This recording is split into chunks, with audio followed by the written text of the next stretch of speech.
I'm Vinny Politan. Thanks so much for joining us tonight. You know, Michael Jackson's legacy has been marred for years by allegations of molestation. And you would think all of that ended when he died back in 2009, but think again. A federal appeals court has just cleared the way for a lawsuit to move forward to mediation.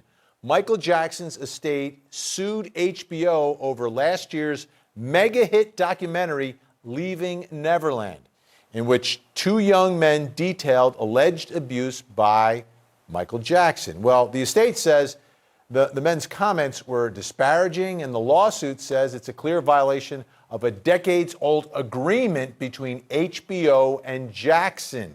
Take a look. Hello, Wade. Today is your birthday, so congratulations. I love you. Goodbye. There's no thoughts of this is wrong or anything like that. He told me if they ever found out what we were doing, he and I would go to jail for the rest of our lives. Secrets will eat you up. You feel so alone. I want to be able to speak the truth as loud as I had to speak the lie for so long.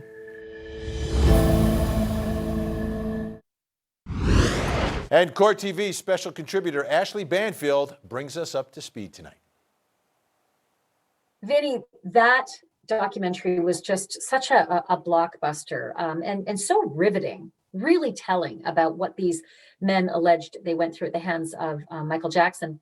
And you would think that you'd kind of heard it all before, because don't forget, we were all there for 2005 in the case that, Michael Jackson was acquitted of, in which a lot of details of child molestation were alleged in that courtroom. But the weird thing is that the two men in Leaving Neverland were part of that case, but they were very supportive of Michael Jackson in that case. Wade Robson actually was a witness in the case supporting Michael Jackson, and James Safechuck told the police that no molestation had ever happened. But then fast forward to 2013, when they changed their minds and they both launched scathing, breathtaking lawsuits with just detailed allegations in them against Michael Jackson. And then jump ahead again to this documentary in which they both were interviewed at length about the allegations they made for the HBO documentary Leaving Neverland. Okay, the problem is that Jackson's estate said, HBO, do you remember back like 3 decades ago when you promised never to disparage Michael Jackson and in return you got to cover one of his concerts? Yeah, we're going to invoke that clause. And that's why we find ourselves here now. I had a chance to speak with the AP's entertainment writer, Andrew Dalton, about all of this and what this case really means right now. Andrew, it's sort of hard to believe this many years after Michael Jackson's death that there is still litigation involving Michael Jackson. This feels like it's going to be something that's never ending. When I first got on this beat, these lawsuits from these two men that appear in Leaving Neverland, James Safechuck and Wade Robson, they were being dismissed, and the way we wrote the story was, and that wraps up the business more or less of the Michael Jackson estate, and it turns out we were nowhere near done, even with those two men and their cases. So this most recent Ninth Circuit Federal Appeals Court decision is really sort of strike three against HBO, meaning two lower court decisions have sided with Jackson's estate. But effectively, what does it mean for the person who doesn't follow all of the arcane details? Right. Technically, the decision was just that this case can go to private arbitration. But what that really means is that the lawsuit stays alive. HBO wants it to go away. The Michael Jackson estate wants it to stay. And what's at issue here is a contract over a 1992 concert that Michael Jackson did on HBO, and there was this little provision in it. And kudos to his attorneys for finding it. Almost 28 years later. This little provision that said that HBO would not disparage Michael Jackson. As part of the contract, and there was a confidentiality agreement and other, similar provisions, but it was written very broadly. Come, 28, almost 3 decades later, HBO has this documentary in which, two prominent accusers of Michael Jackson air these allegations of molestation, and the Michael Jackson estate, who was very determined to fight back. A lot of these a lot of these, they're getting sued a lot more than they're suing, right? They're usually the pile of money that people are after. In this case, they were really determined to publicly fight back, and so they found this way to do it. You can't libel or defame the dead. There wasn't the grounds for that with Michael Jackson having passed, but they found a way to at least file a lawsuit. Yeah, maybe you can't libel the dead, but I suppose you can disparage the dead. This is super interesting, though, because like you said, this goes back to 1992. Was this in perpetuity, or is there some thought to HBO's defense, which is, we finished that deal, it's over?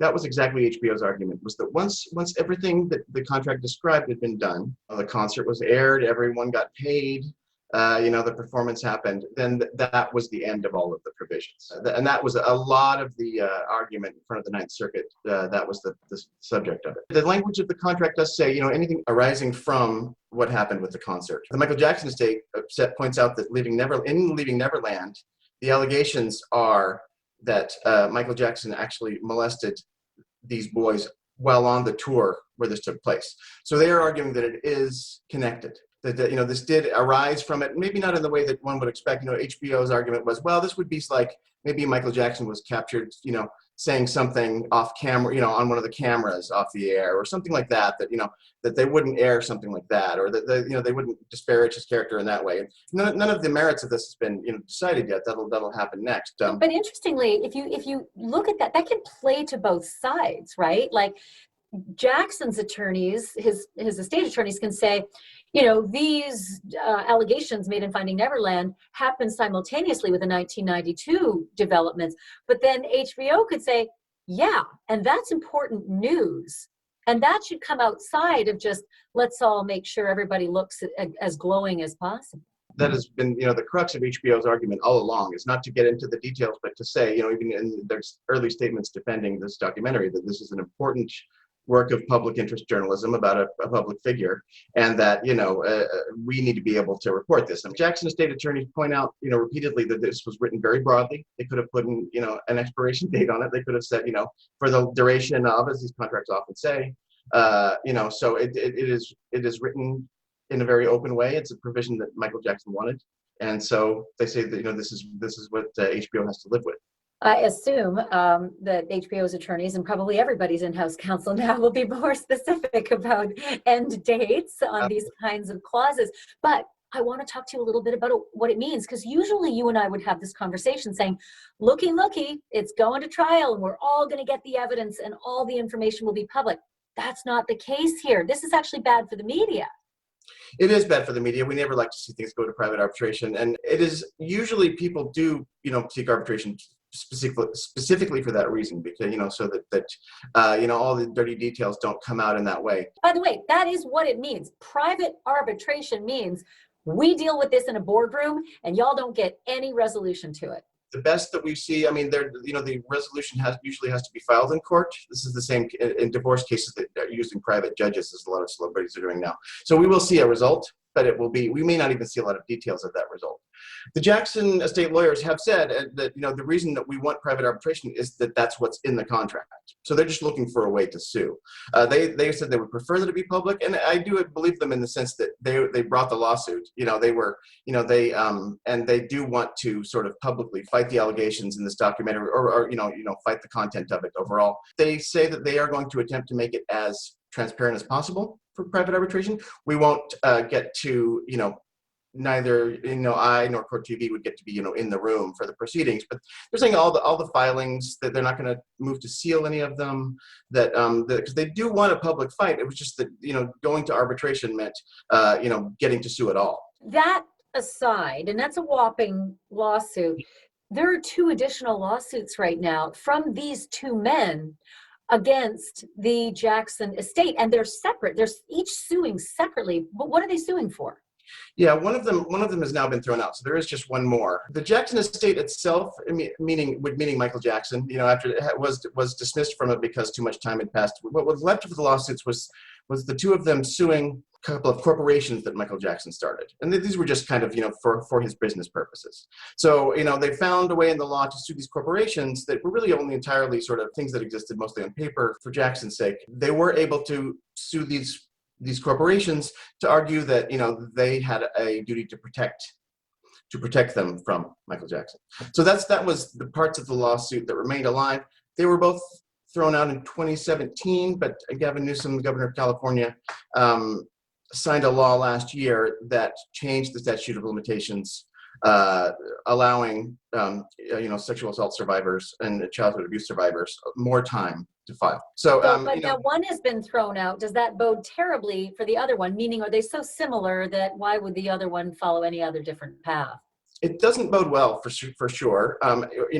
These cases are so similar that a lot of us who cover them forget that they're even separate, and that we were reminded of that when James Safechuck's lawsuit was thrown out earlier. But Wade Robson's lawsuit was filed first, and it was further along in the administrative process, and so it got more sort of momentum going with it. So there is a hearing in February. The Jackson estate has asked to have it thrown out on summary judgment, and they're kind of making the same arguments they made in the other case. So it's difficult to say. It is technically a different kind of motion and a different case. It is just fascinating, no matter what way you slice it. I think the name Michael Jackson will always be, it'll always stir curiosity.